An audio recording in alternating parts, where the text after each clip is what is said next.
இந்த மருமகளை இன்னும் காணோம். என்ன பண்ணிட்டு இருக்கா? வீடே அமைதியா இருக்கு. என்ன பண்றான்னு கூப்பிட்டுதான் கேட்போம். மருமகளே, மருமகளே, இங்க வாமா. என்னம்மா பண்ணிட்டு இருக்க? சொல்லுங்க அக்கா. உட்காருமா. என்னம்மா ஆளே காணோம், வீடே அமைதியா இருக்கு. என்னம்மா பண்ணிட்டு இருக்க? அது ஒண்ணும் இல்ல அத்தை, துணி ஊற போட்டிருந்தேன். மிஷின்ல துவைக்க வேண்டிய துணியை மிஷின்லயும், கையில துவைக்க வேண்டிய துணியும் கையில துவைச்சிட்டு இருந்தேன் அத்தை. சரிம்மா, எல்லா வேலையும் முடிஞ்சிருச்சா? காய் போட்டியாமா? முடிச்சிட்டேன். சரி சரிம்மா.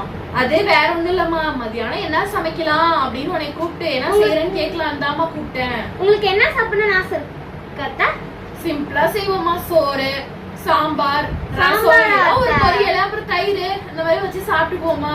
சாம்பார் வேணாம் அத்தை. சரி, வேற என்ன செய்யலாம் நீயே சொல்லுமா. பருப்பு சாதம் வச்சுக்கலாம். நல்லா இஞ்சி போடணும், தூக்கலா போட்டு. நல்லா ருசியாதாமா இருக்கும். சரி, அது கூட என்ன தெரியுமா பண்ற? முட்டை கிரேவி செஞ்சிருமா. சாப்பிட்டா அப்படியே சூப்பர்.